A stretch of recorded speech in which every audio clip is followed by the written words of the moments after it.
pasa, Clarín? ¿Por qué estás tan nervioso?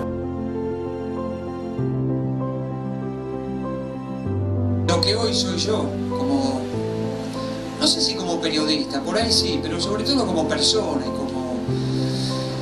y me gusta decirme como militante de la vida.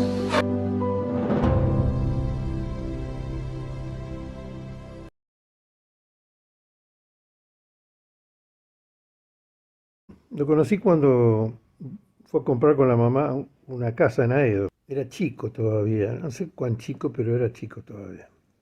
De alguna forma siempre fue un pibe, con cara de pibe. Ganó premios, sin embargo, 4 Martín Fierro por Mitre Informa Primero, armó el sistema de noticias de la red de Telefe, que era otro canal al lado de Telefe, en la grilla. Le gustaba tomar vermú antes del almuerzo, y a veces sin almuerzo. Era muy buen amigo, muy mal novio, porque nunca terminaba de enganchar. Era más bien solitario, pero solitario lleno de amigos, que lo querían mucho además. Cuando el grupo Clarín lo apretó, porque él se prestó a una entrevista de perfil en la revista Noticias, criticando al grupo Clarín, cuando él era jefe de Clarín Oeste, zona oeste, por la acción de Clarín durante la 125, él fue denigrado, le sacaron la firma, le sacaron la jefatura en Clarín Zona Oeste, lo llevaron a verduguear en la redacción, no le permitían firmar, y finalmente se cansó, lo mandó a la puta que lo parió, en plena oficina, y se negó a cobrar la indemnización por su trabajo. Víctor Hugo Morales dijo que había sido el equivalente a la carta a los militares de Rodolfo Walsh, y no se equivocaba.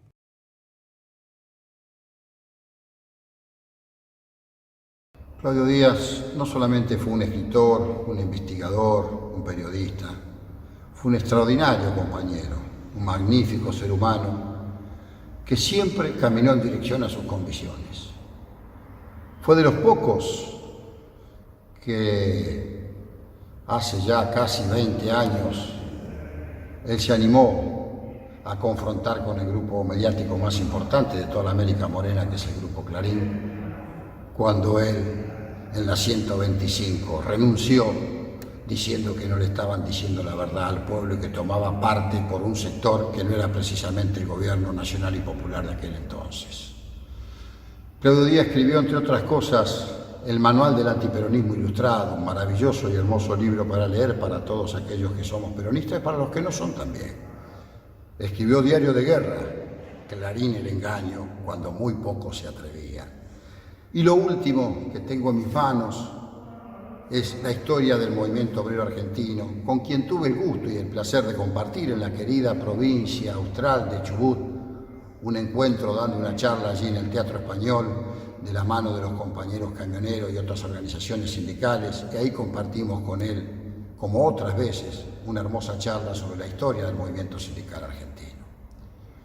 Claudio Díaz está en nuestros corazones, se fue físicamente, pero está siempre con nosotros. Por eso esta placa que está aquí, en este sindicato que en sus últimos años de vida lo vio entrar por nuestras puertas casi todas las semanas para venir a compartir un café, una charla, hablar de peronismo, de fútbol, de la vida misma. De ese joven que a los 12 años ganó un premio, un concurso de preguntas y respuestas, hablando de nuestra querida selección argentina. Claudio Díaz, estás presente, hoy y siempre. No solamente fuiste un extraordinario ser humano, sino un excepcional militante que dio todo y que te fuiste muy joven, físicamente, pero estás en nuestro corazón. Claudio Díaz, presente, hoy y siempre.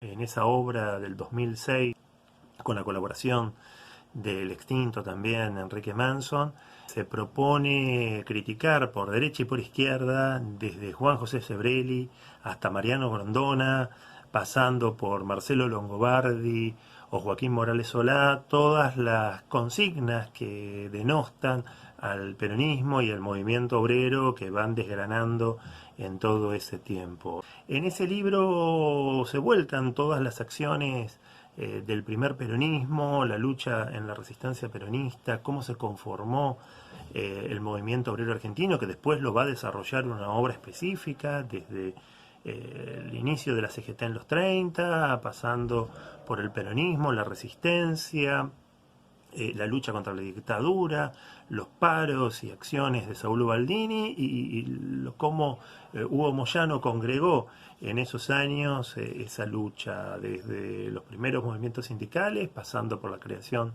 de la Juventud Sindical, de la cual Hugo Moyano fue partícipe siendo jovencito y que ahora en estas décadas ha sido recuperada y tiene una acción más que concreta.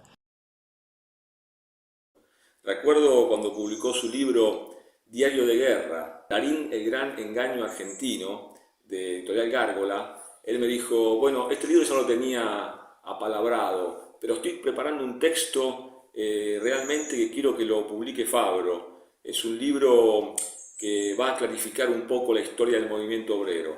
Y efectivamente es un libro que realmente clarificó, un libro completo sobre la historia del movimiento obrero. El libro en cuestión parte desde 1850, desde los inicios y los antecedentes históricos del movimiento obrero en el mundo, allá en Inglaterra. Los primeros sindicatos anarquistas, los trabajadores y la oligarquía, la forestal, la Semana Trágica, la Patagonia Rebelde, la explotación en la década infame, las grandes huelgas, el advenimiento del peronismo y el paraíso de la clase obrera.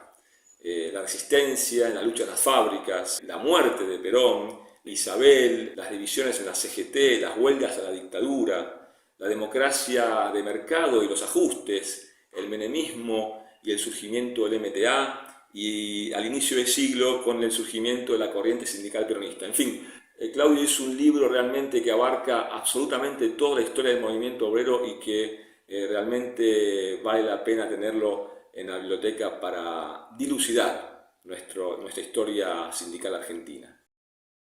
Tuve la oportunidad en 2010 de toparme con su libro El movimiento obrero argentino, y ese libro en particular nos marcó mucho no solamente por lo que contiene ese libro acerca de las luchas históricas del movimiento obrero, sino también porque salda en parte una gran deuda del sindicalismo de parte de él, que es la relación con la última dictadura cívico-militar.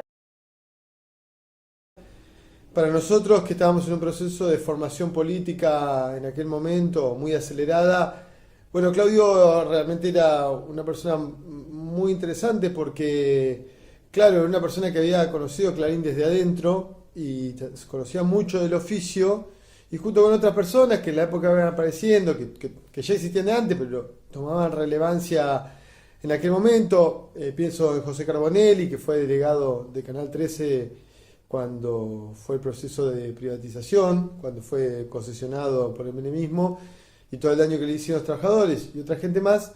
Bueno, él nos permitía entender la problemática de Clarín de una forma más sofisticada de la que nosotros lo veíamos en aquella época, porque, bueno, había toda una línea que incluso terminaba cuestionando, poniendo a los trabajadores de Clarín en el mismo lugar que la empresa. Bueno, se le escapaban un montón de complejidades que también eso explicaron los resultados posteriores de la ley de medios a la postre. Y nos pareció una persona en aquel momento no solo valiente, sino que esto, con capital ideológico, una formación que nos ayudó mucho a nosotros a fortalecer, a construir la agencia Pacurondo. Y bueno, su sorprendente despedida, su sorprendente deceso fue un golpe muy duro para la militancia comunicacional. Es un compañero que tenía todavía muchísimo para dar y, bueno, todavía lo extrañamos. Así que festejo mucho este homenaje al compañero.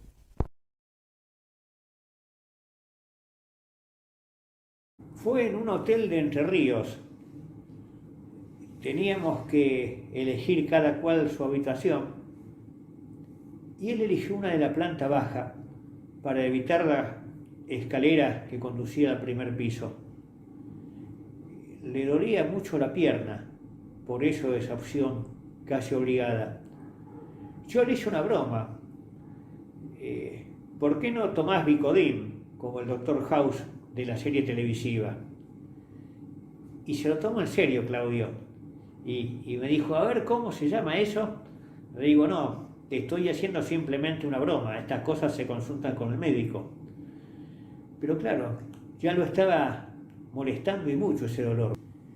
Y ese dolor se seguía acrecentando hasta que no hubo más lugar para las bromas, porque se descubrió que en verdad aquello que pensábamos como una cosa muscular o como quién sabe qué, en rigor era un cáncer. Y ese cáncer siguió avanzando hasta que terminó con él. Lo vimos en sus últimos días, lo fuimos a visitar a su casa de Aedo, ahí estaba también su madre recibiéndonos, y estaba la esperanza de que la pudiera seguir peleando. Y a pesar de que eran momentos duros, se levantó para recibirnos y charlamos un rato muy largo y mezclamos como siempre política, historia, fútbol, nuestras pasiones. Pero llegó el final. Llegó el final, llegó el momento del velatorio, llegó el momento del velatorio en Telam. Martín García era quien lo presidía en su momento y brindó ese lugar de la Agencia Nacional de Noticias precisamente para que ese periodista de primer nivel pueda ser velado ahí.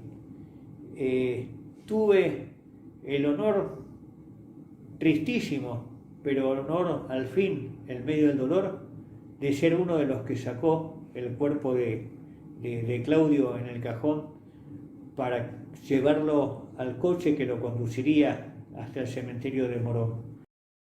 Valga mi recuerdo a un tipo bárbaro, que la verdad lo consideré un amigo, muy cálido, muy abierto al debate y a poder sugerir cosas que tienen que ver con enriquecer la cultura nacional y popular. Un gran tipo de la zona oeste y estábamos en deuda en no solo hacerle un gran homenaje, sino poder reeditar su obra, divulgarla en distintos institutos, establecimientos educativos, centros comunitarios y demás, porque va a ser un gran olvidado de la historia. Murió en mis brazos. Yo lo quería como un hijo. Era un tipo muy especial. Y su último aliento fue en mis brazos. Lo acompañé cuando se fue como un padre, un tipo excepcional, impresionante. Claudio Díaz, periodista, gran periodista. Fue un escritor fundamental, un periodista que nos enseñó lo que es la profesión y la importancia que tiene ser riguroso y veraz en esa profesión, pero también un hombre que dejó su ejemplo para siempre y que va a estar siempre con nosotros, porque cada vez que nos sentamos ante una máquina de escribir, cada vez que estamos en un acto, cada vez que nos ponemos mal por algunas cosas que se mienten en cierto periodismo, o cada vez que nos ponemos bien cuando vemos que un periodista con nivel acierta en tratar con riguroso profesionalismo sus temas, y sabemos que está presente Claudio Díaz. Claudio Díaz se fue, pero como los grandes, Claudio Díaz está también para siempre con todos nosotros. En la cancha de Morón, en la Peña Westergel, en las charlas que damos en distintos lugares, en las bibliotecas, en la lectura de aquellos que no lo pudieron conocer personalmente, pero que van a poder conversar con él y bien a fondo, leyendo como siempre sus libros maravillosos.